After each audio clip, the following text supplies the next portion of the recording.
Hello again. I'm going to do another release brief today, and this is on Node 11.2.0, which is a current release. So this is not LTS. Node version 11 isn't destined to be LTS, but these features will accrue in Node 11, then Node 12, and eventually become LTS in Node 12. They also may be backported to Node 10 during Node 10's active LTS lifecycle. So it's worth knowing about these things even if you're not using Node 11 or don't plan to. Node 11.2.0 was released by Ruben Bridgewater on November the 15th of 2018. There's a few things that he's identified in the notable changes, and there's actually a lot more in here than is highlighted here that I think is worth knowing about.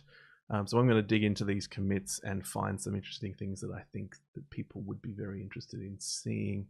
So I have all of the commits here for Node 11.2.0. As you can see, there are 248 commits.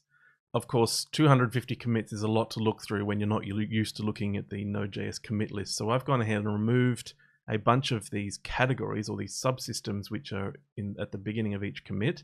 The ones I've removed are benchmark, build, doc, meta, source, test, and tools. Sometimes there are interesting things in those, but generally if you are wanting to look for the interesting changes, then you would skip over those ones and find commits that may contain more juicy items. So I've got a list here of 80 commits left over, and there are 11 commits with semver minor labels. And some of these are just not interesting, so I'm not going to cover all of the semver minor changes, but I have identified some interesting commits to look at. I've narrowed my list down to 11 commits, and these are things that I think are particularly interesting for Node users. I'm going to cover each one of these just briefly and give you some insight into what's going on in Node 11.2.0. First up, we have one for Windows users, and this is the first major revert of something that landed in Node 11. It may be the last, but this seems to happen each time where we have a bunch of semver major commits queued up to go, and then we release a new major version of Node. And once it gets into people's hands, we find that it's not quite what we wanted, or people complain, and we have to revert or adjust things. The change that was queued up for Node 11 was this Windows hide property for any child process spawning or forking was set to default true rather than false. And this is a feature that came up through libuv, and it was requested by the Electron team because when you're running Electron apps, you don't want to have a command window pop up when you're opening a desktop window.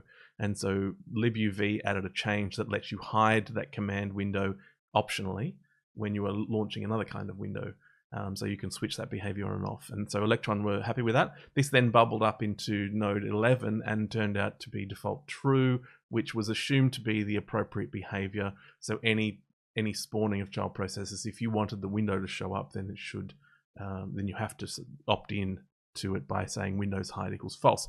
Unfortunately, that surprised a lot of users. It just wasn't what a lot of people were expecting. There was a lot of discussion about it, and this was rolled back so that now if you do it on Windows, a child process spawn or fork, then the window will not show up by default. So you have to opt back into that. And if you look in the child process documentation for any of these exec, spawn, fork, actually I'm not sure if it applies to fork, but you'll see this Windows hide property that now defaults to false, and prior to Node 11.2.0 it defaulted to true. Next up is a big one that I'm quite excited about, and it is adding support for char20 poly 1305 for AEAD to the crypto module. Now that's all very confusing, but this is one of the reasons this is exciting, is that this is one of the ciphers that is supported mandatorily by TLS 1.3. There's not many of them. There's 3 of them, and this is one of them, and we haven't had support, so we're getting ready for TLS 1.3, but this applies also back to TLS 1.2 as well, and I think 1.1. Char20 is actually a stream cipher. A stream cipher as opposed to a block cipher. So AES is the most popular cipher that we use today. It's got hardware support, so it's really fast because of the hardware support to do the actual encryption and decryption, and it works on blocks of plain text. Char20 works on bytes as they flow through, so it encrypt and decrypt as data flows through. Poly 1305 is a message authenticator, so it's like SHA. You take a message, you come up with a code that authenticates that message relatively uniquely anyway.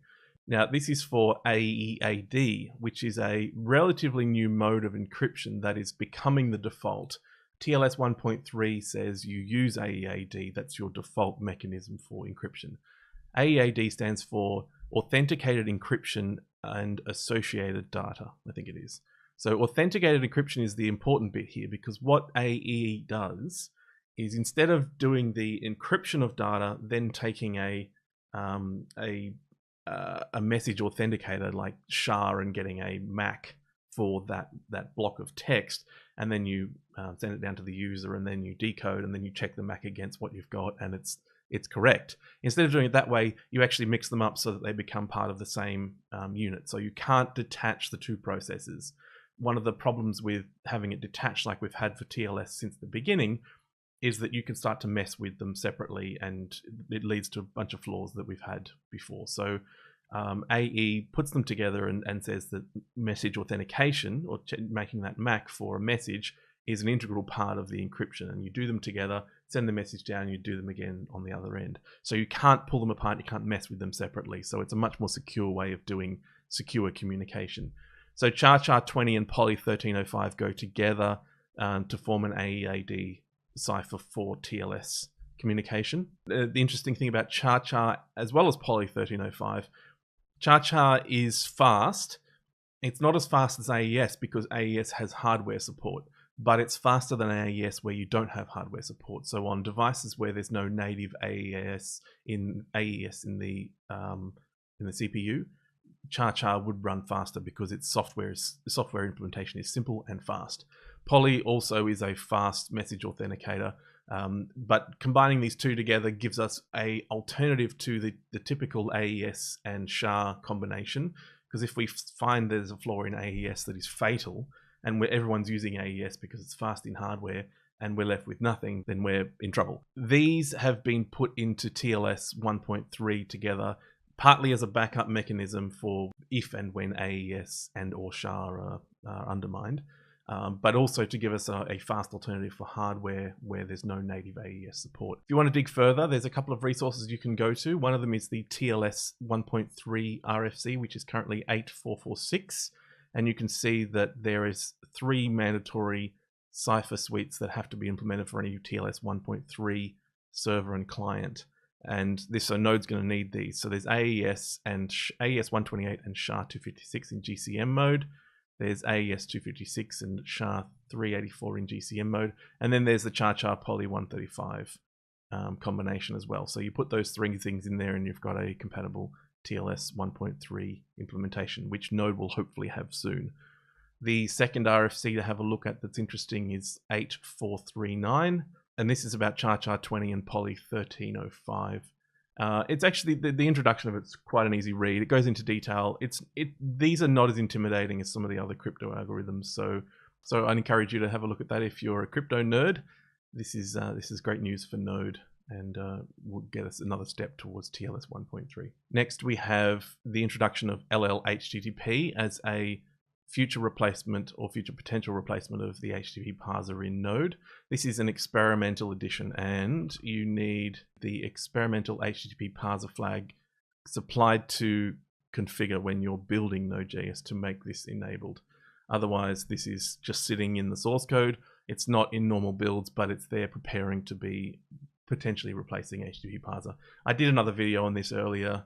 I'll link to that in the video description that you can look at if you want to dive into depth, but it's quite interesting and very encouraging. Next, we have Anna's introduced a pending stream property to both the FS module and the net module, and this comes out of the HTTP 2 implementation that has this pending state as well. So now streams in FS and net have this pending property, and you can switch over to the Node API documentation.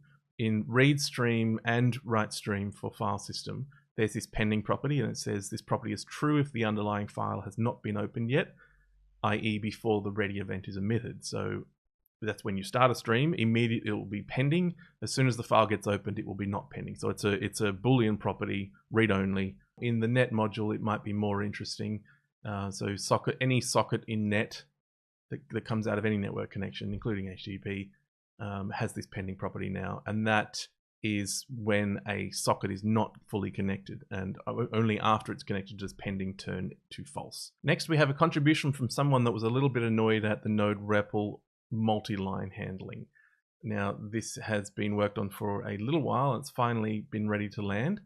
So now when you use the Node REPL, it will actually capture multi-line statements as a single statement. So if you do something that's got indents and then you finish it off, it will save that as a single record in the REPL history. So I'll demonstrate this in a terminal very quickly. I've got Node version 10.13 here, which doesn't have this support. Enter the REPL, enter a multi-line statement here. So it's a simple set timeout covering 3 lines. It works. If I press up arrow, then I have to go through each of these separately to redo them, which is fine, but annoying. Switching over to Node 11.2, entering the REPL.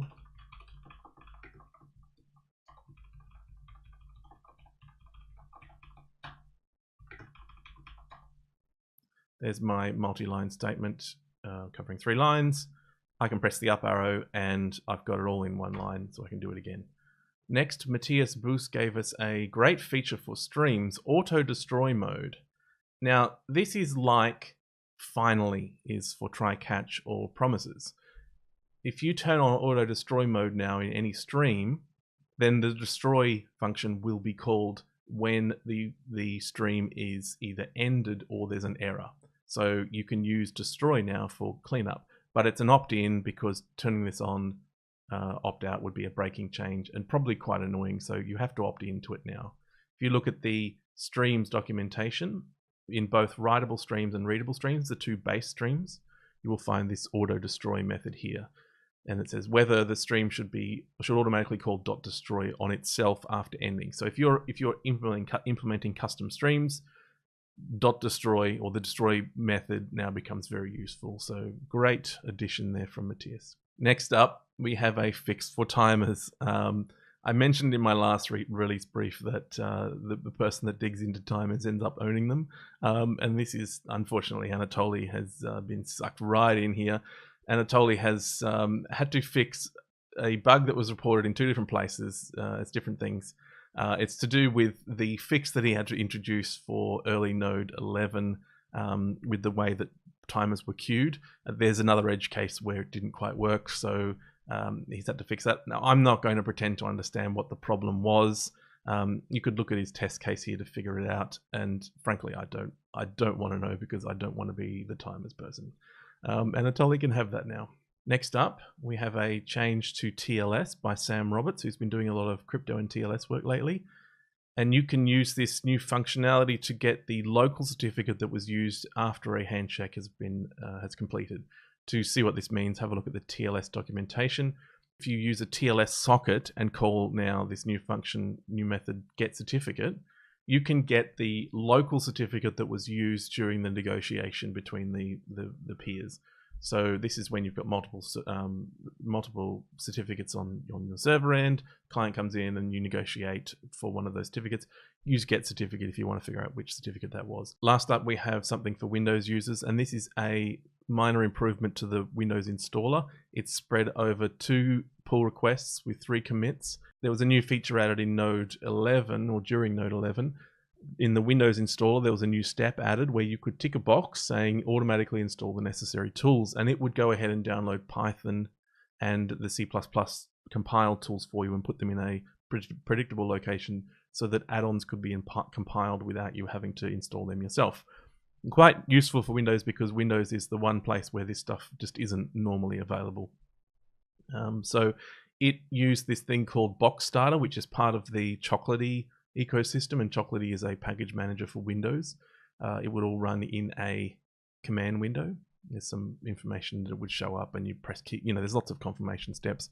Unfortunately, there's some edge cases where this has been a problem for people.